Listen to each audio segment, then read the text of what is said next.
Jadi saya ingin lihat, uji di mana kelurusan pikiran saudara Kapitra. Dari Kapitra Ampera, Ampera artinya amanat penitaran rakyat. Sekarang jadi Kapitra amanat pemerintah, Ampera juga. Ringkasannya. Saya nggak bilang dari Kapitra Ampera jadi Kapitra Ampla atau Kapitra Amplop, enggak.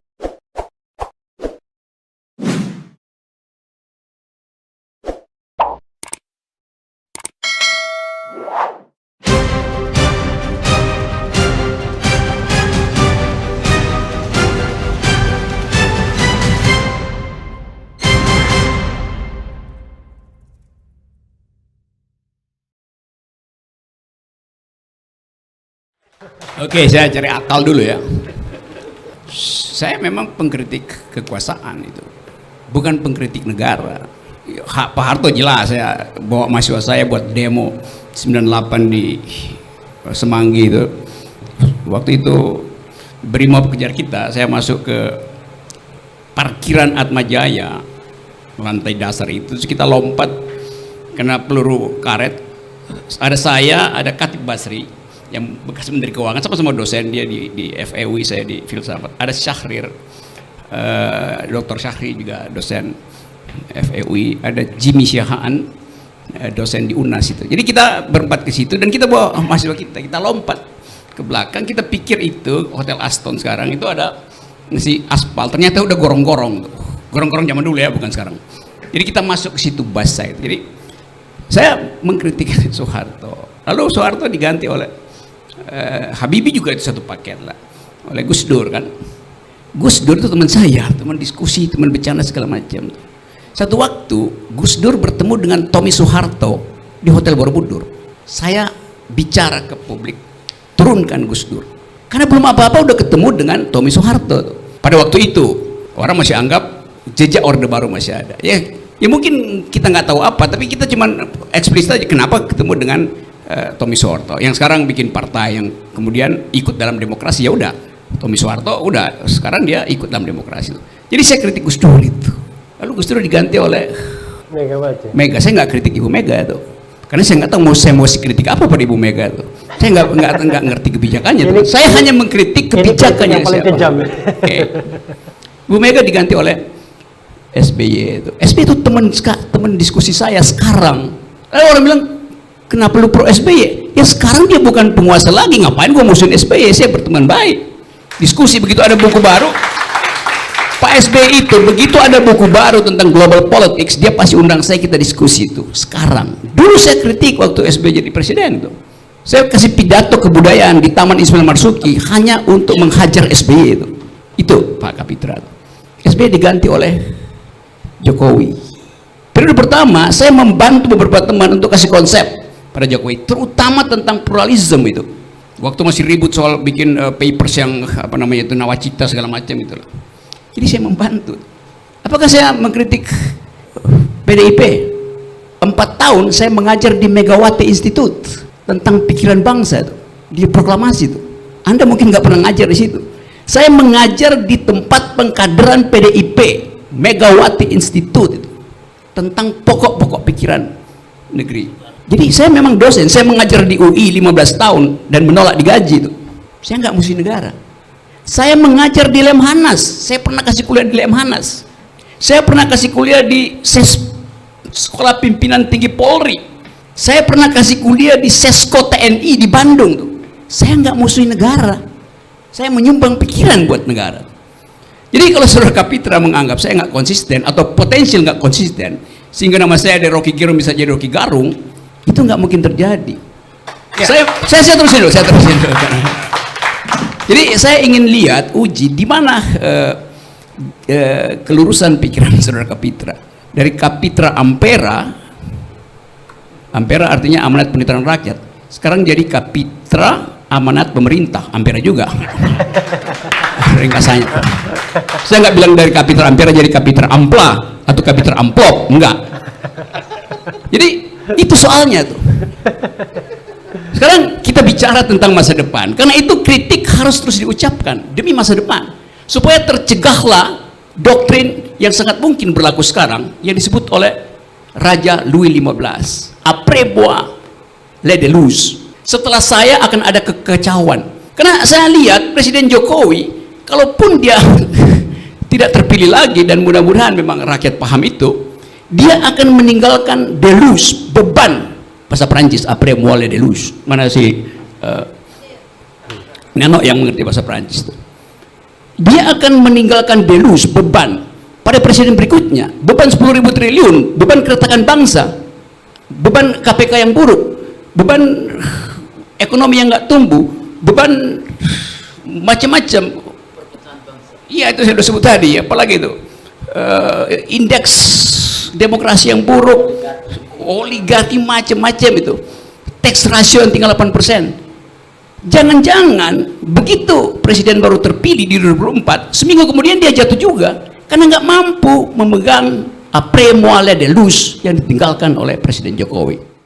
Saya ingin mengatakan bahwa Rocky tetaplah menjadi batu karena dia tidak pernah berubah. Karena dia pernah mengatakan kalau tidak ada perubahan itu adalah batu. Saya tidak tahu, mungkin Rocky menjadi cadas lebih kuat dari batu. Tetapi saya ingin mengatakan bahwa ada sikap-sikap demokrasi yang selalu emang kita tidak harus berubah. Nah, pilihan politik saya diajarkan oleh Hanis. Tadinya dia mendukung Jokowi terus pindah ke Prabowo, kan biasa saja pilihan-pilihan politik. Karena Rocky adalah seorang dosen, dia bicara pada panduan buku yang dia bikin sendiri. Tapi saya berada pada panduan realitas. Karena itu realitas politik. Karena tidak semua bisa diperjuangkan ya di luar kekuasaan, atau tidak semua yang bisa kita sampaikan aspirasi maupun kepentingan-kepentingan politik apabila kita telah membatu dalam pilihan-pilihan politik. Karena pilihan politik menjadi pandangan berbeda dari pandangan orang yang selalu mengkoreksi atau mengkritik politik, atau sekaligus mencoba melakukan pendekatan kekuasaan dengan cara mengkoreksi kekuasaan. Itu semua pilihan. Pilihan saya adalah tentu tergantung dengan niat saya. Pilihan saya adalah bagaimana menjaga keseimbangan antara realitas politik dan imajinasi politik yang selalu disampaikan di luar wacana politik, di luar medan politik sendiri. Untuk itu menjadi pilihan kita semua, termasuk pilihan Rocky. Nah, kalau saya katakan Rocky itu berubah, ya, tentu dia tidak lagi menjadi Rocky yang konsisten dan buku panduannya tentu kan berubah lagi. Nah, karena dia bukan masuk dalam pilihan-pilihan politik, dia adalah orang yang mengkoreksi kekuasaan. Tapi bagi kita itu pilihan manusia. Saya tentu tidak bisa juga mengiring Rocky untuk masuk PDI, karena itu bukan pilihan dia. Terima kasih. Oke, ya. Tadi kita pesimis dengan debatnya karena katanya nggak banyak. Iya. Tapi jangan salah, bisa saja Rocky Rizik, ya kan? Rocky Rizik, Habib Rocky Rizik. Jadi sobat dan kerabat semua, acara ini yang penting bisa memelihara akal sehat kalau dalam perspektif Rocky. Cuma memang acara ini akan berlangsung terus tergantung dua perspektif.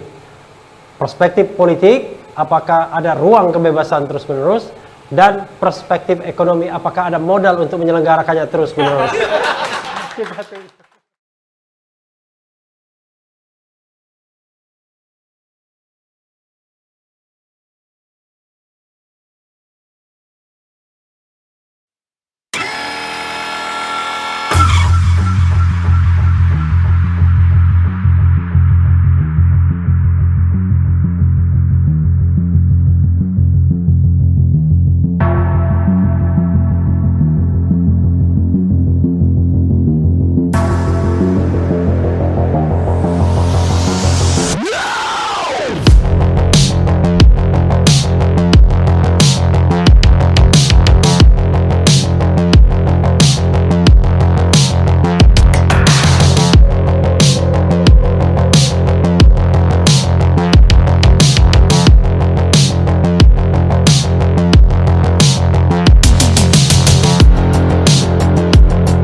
Kepada siapa ku mengeluh,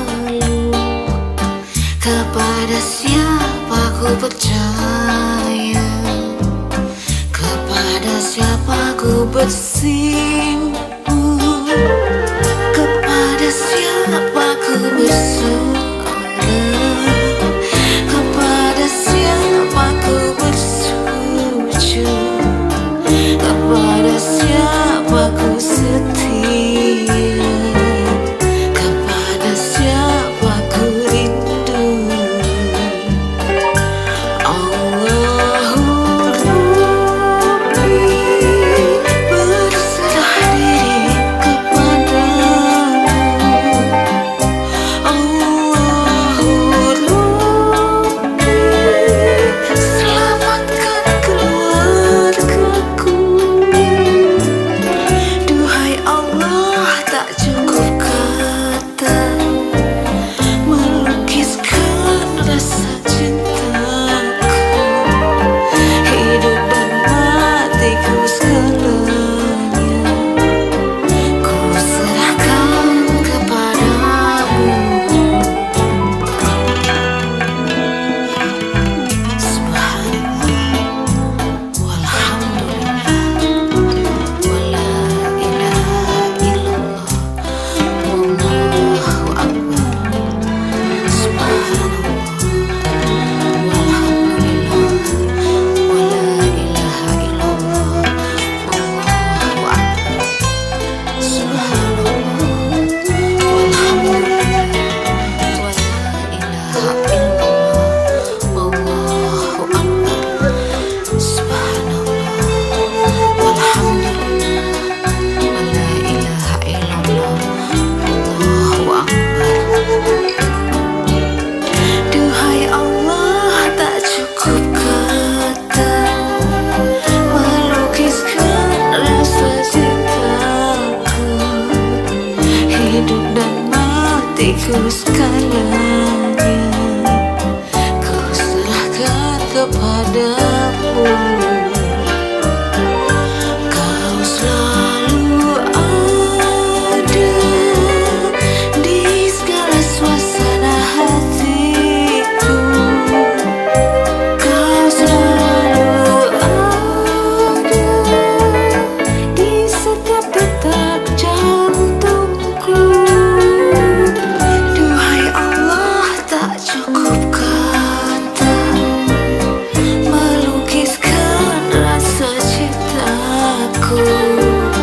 Hidup dan matiku segalanya